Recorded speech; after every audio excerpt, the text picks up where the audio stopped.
On June 22, 2020, Cory Johnson tweets this article. Article that Cory wrote. The former top advisor John Bolton wrote a memoir. In the memoir, he states that President Trump orders Steve Mnuchin to manipulate the Bitcoin market. The article discusses how China has cheap energy and is able to centralize control of Bitcoin and Ethereum. Bitcoin and Ethereum are proof-of-work coins, and wherever there is cheap energy, that is where mining will be centralized. The SEC has labeled Bitcoin and Ethereum as coins and not securities. This allowed Bitcoin and Ethereum to soar in price, while leaving other altcoins behind. Written by Cory, quote, "The Trump administration, by refusing to provide a clear regulatory framework for any other cryptocurrency, has given a boost to Bitcoin and Ethereum, and now China is within arm's reach of controlling both. It's fair to say, if the future of money is digital, the Trump administration is ceding the future of money to China." I tweeted to Cory, "Ethereum and Bitcoin wish they had an escrow to give to the gods." What I meant by that was the 50 billion XRP could be gifted to the United States, and that would mean the United States would control half of the XRP in the world. If the United States controls the world reserve currency, and XRP can complement the US dollar by giving control of XRP to the United States, this is a possible way for crypto assets to be utilized on a macro scale. The power structure remains while we have a level playing field. Cory Johnson liked the tweet. If any of this is true, all the connections start to make sense. Cory was in a position to know such things. This is Cory with Prime Minister Tridu. It was quickly deleted after posted. However, members of the XRP community were able to screenshot it. You may remember from my last video that the Federal Reserve is the central bank of central banks.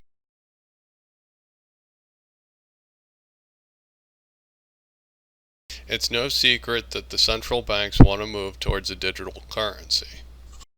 But for that to happen, the Fed has to be the first one to move. It explains the manipulation in the crypto market. It would explain why the SEC hasn't ruled that XRP is not a security, stalling for time until the Fed is ready. I believe crypto assets are the olive branch to the trade war. It's the level playing field.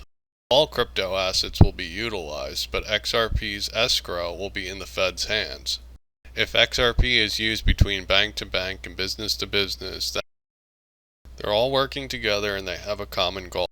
This video is wild speculation. I did not prove anything. The dollar's value is relative to all other fiat currencies. For the dollar to crash in price, all other fiat currencies would have to soar in price. This is why President Trump is calling for a weaker dollar. A weaker dollar also means the stock market would increase in value. The dollar actually gets stronger because it's relative. President Trump nominates Judy Shelton to head the Federal Reserve. She is strongly for a gold-backed standard, or a crypto-based standard. When everybody sells their assets, their stocks, their houses, etc., it will go into the dollar. This will make the dollar spike. The dollar spikes, the stock market goes. If the stock market goes down, the lending gets stricter. Borrowing money becomes harder and harder. Banks stop lending to each other. Problems happen from every corner. The dollar surging in price would be very bad for everyone. So the question is, how will they control a spike in the dollar? All fiat is relative. The dollar is crashing relative to gold. If something were to threaten the world reserve status of the dollar, that would make the price plummet. If the United States controlled the XRP escrow and assigned XRP for trade, all the power would still be in the United States' hands. A strong grip on trade, and it would be a level playing field. Very much of a benefit to Japan. So we had a very, very good talk last night and discussed a lot of subject. It was a long talk. And we are working on that as we speak. We have conversations with various representatives of China. I believe that will all work out very well for everybody, China, Japan, the United States, and everybody in the region. As far as the currency devaluations, I've been complaining about that for a long time. And I believe that we will all eventually, and probably very much sooner than a lot of people understand or think, we will be all on a level playing field. Because that's the only way it's fair. That's the only way that you can fairly compete in trade and other things. And we will be on that field, and we will all be working very hard to do great for our country. But it has to be fair, and we will make it fair. I think the United States is going to be an even bigger player than it is right now by a lot when it comes to trade. A lot of that will have to do with our tax policy, which you'll be seeing in the not-too-distant future. We'll have an incentive-based policy, much more so than we have right now. Right now, we don't even know. Nobody knows what policy. Would returning to a gold standard help the U.S. economy? Can you talk a little about your thoughts on that? Well, I would say I don't see it so much as returning, but more of a back to the future. Okay. I think that what a gold standard stands for is monetary discipline for its own sake. That is, if money is supposed to be a unit of account and a reliable measure and a dependable store of value, it really shouldn't be subject to who's the chairman of the Federal Reserve. And I think that money needs to be stable and provide the foundation for productive economic growth.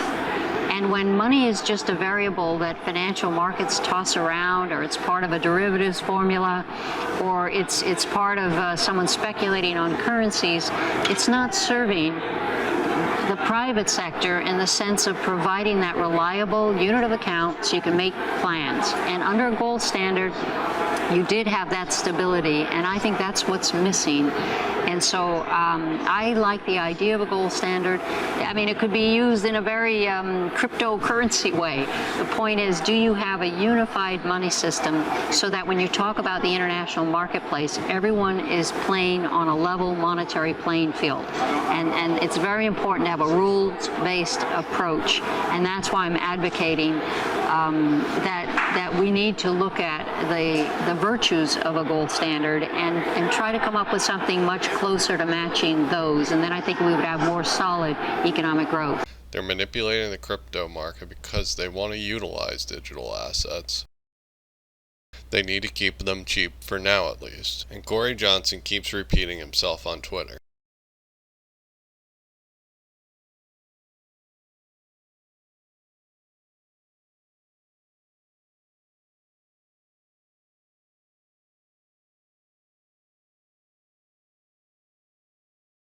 He keeps repeating that Bitcoin and Ethereum are controlled by China.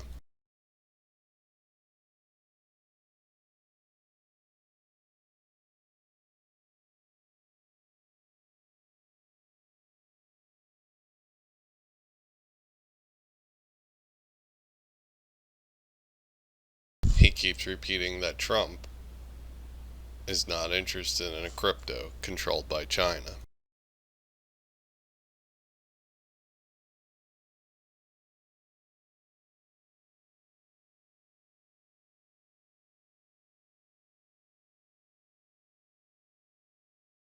XRP will complement the US dollar and the world reserve currency.